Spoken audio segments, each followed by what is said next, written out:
Hello, Scorpio, Sun, Moon, Rising, and Venus signs. Kamusta kayo? Sana po ay nasa mabuti kayong kalagayan. Welcome back po sa Star Tarot. Kung bago kayo rito, welcome din kayo. Thank you sa inyong support. I truly appreciate it. God bless you all. So, tingnan natin kung ano mga mensahe ni Scorpio. Una mensahe po ninyo, we have Honey B. Let compassion and forgiveness be your top priority in this situation. No?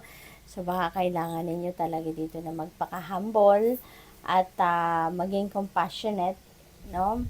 At baka kailangan din ninyo ngayon na magpatawad na. Diba? Kung handa na rin naman kayong patawarin ang mga taong nagkasala sa iyo, mga taong may mga shortcomings sa'yo, kung handa na kayo for that, then do it. No? Do so. Wag na ninyong ipagpabukas pa, wag na ninyong ipagmamaya pa mamaya na. No?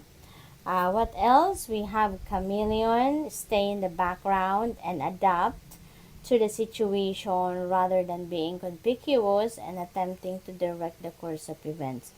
Ayan, so talaga, no, kailangan ninyo ngayon din na yung parang step back muna kayo ng kahit saglit lang. Kayo naman ngayon yung makinig, kayo naman ngayon yung nasa yin energy, no? Nasa backseat lang kayo, yung ganon. So, background lang muna kayo. Allow other people to, to direct you.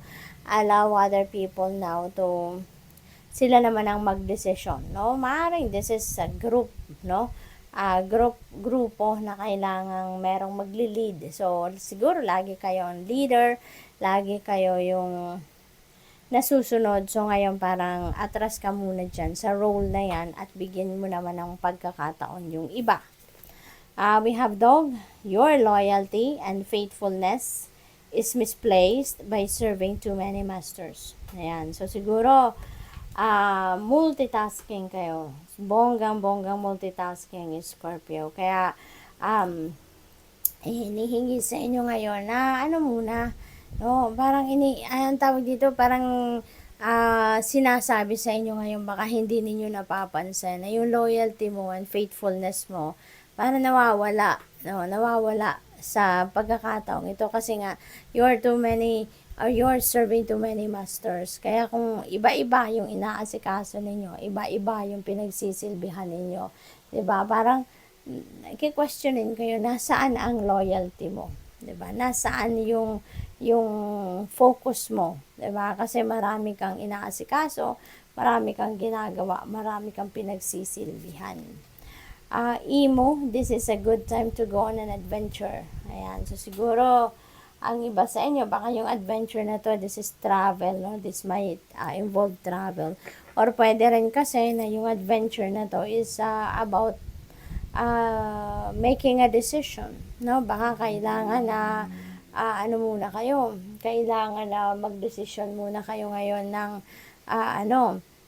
yung kakaiba, yung hindi pa ninyo nasubukan, baka mag-engage kayo into something na you've never done before, no? So, maaaring ganun din ang ganap dyan. Baka magka-interest kayo, no? To try different avenues, yung mga ganun. So, we have trust that you have the resources to get through the challenges before you. Magtiwala ka lang, Scorpio. You have the resources, no? Meron kayo. God provides. Kahit hindi mo pa nakikita, mga resources na yan, hindi mo pa nahahawakan, rest assured, no, na God will provide whatever it is that you need. Magtiwala ka lang, okay? What else? We have mountain goat. There's something out of balance in your life. So, do whatever you need to correct it, okay? Kaya importante na mag-tune in ka sa inyong sarili para ma-figure out mo what you need to do, no? Para mabalanse mo ang inyong sarili, mabalanse ang buhay ninyo. Okay? Kasi siguro, sa sobrang kabisihan ninyo, sa sobrang daming ng ginagawa ninyo, Scorpio, maybe hindi na ninyo nalalaman kung anong mga bagay na na-neglect ninyo, ano yung mga bagay na nagkukulang sa inyo. Napapansin nyo na lang na it's manifesting na meron imbalance kasi meron na kayong discomfort na nararanasan. Meron na kayong hindi magandang nararamdaman, yung ganon. So, what else? We have cat. it's time to strike out on your own and relinquish your over-dependency on others.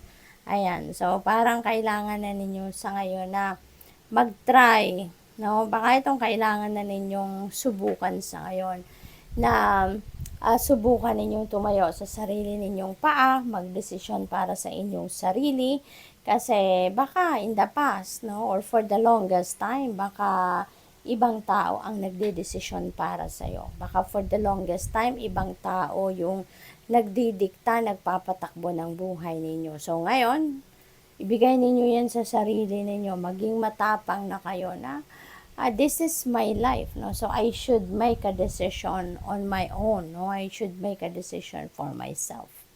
What else? We have humpback whale. Music is essential to your healing and well-being, whether singing, playing an instrument, or listening. Ayan, so siguro mahilig kayo sa musika dati pa, pero for the longest time, no, or for quite some time, hindi siguro kayo nagkakaroon ng oras para dyan, ano? Baka distracted talaga kayo or sa sobrang busy ninyo, hindi kayo nagkaroon ng oras para makapagsulat ng kanta kung kayo ay nagsusulat, makapakinig sa music or magtugtog, no? Depende sa kung anong interest ninyo sa musika. Pero ngayon, ayan, so panawagan ito sa'yo na music is essential to your healing. Makakatulong ito sa paggaling mo, sa pagganda ng inyong pakiramdam. Kaya ibalik mo yung musika, no, sa buhay ninyo. Okay? So good luck. Thank you for watching. Love and light. Namaste.